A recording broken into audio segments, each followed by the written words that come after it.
अस्सलामु अलैकुम वरहमतुल्लाहि वबरकातुह। बादशाह की अंगूठी और झोपड़ी वाला। आइए मैं आपको एक वाक़या सुनाता हूँ, उसमें देखें कि इसमें क्या सबक है और कमेंट करके बताएं कि आपने क्या सबक हासिल किया। एक बादशाह रास्ता भटक कर किसी वीराने में पहुंच गया। वहां उसे एक झोपड़ी दिखाई दी।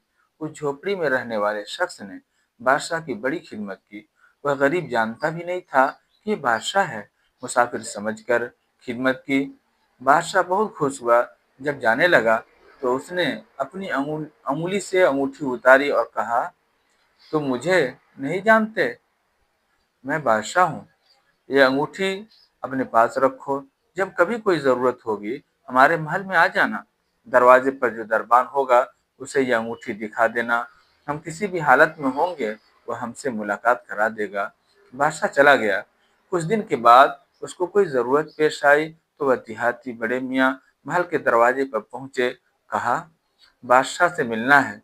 दरबार ने ऊपर से नीचे तक देखा कि इसकी क्या औकात है बादशाह से मिलने की। कहने लगा, नहीं मिल सकते, मुफलिस व कलाश आदमी है। उस देहाती शख्स ने फिर वह अंगूठी दिखाई। अब जो दरबान ने देखा तो आंखें फटी की फटी रह गईं। ये बादशाह की मुहर लगाने वाली अंगूठी आपके पास? बादशाह का हुक्म था कि यह अंगूठी जो लेकर आएगा हम जिस हालत में हों उसे हमारे पास पहुंचा दिया जाए।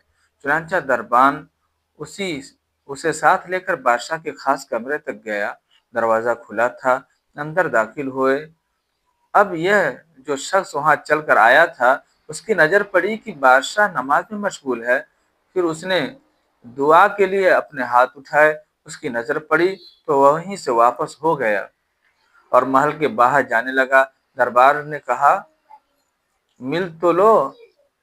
कहा, अब नहीं मिलना है, काम हो गया, अब वापस जाना है। थोड़ी दूर चला गया। जब बादशाह फारिग हो गया, दरबान ने कहा, ऐसा ऐसा आदमी आया था, यहाँ तक आया था।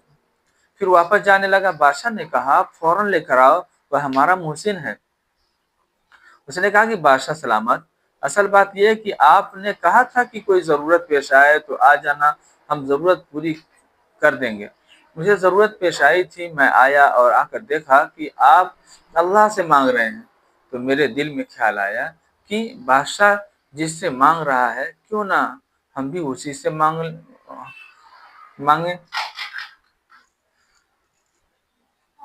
तब बताए भाई, आपको यह वाकया कैसा लगा?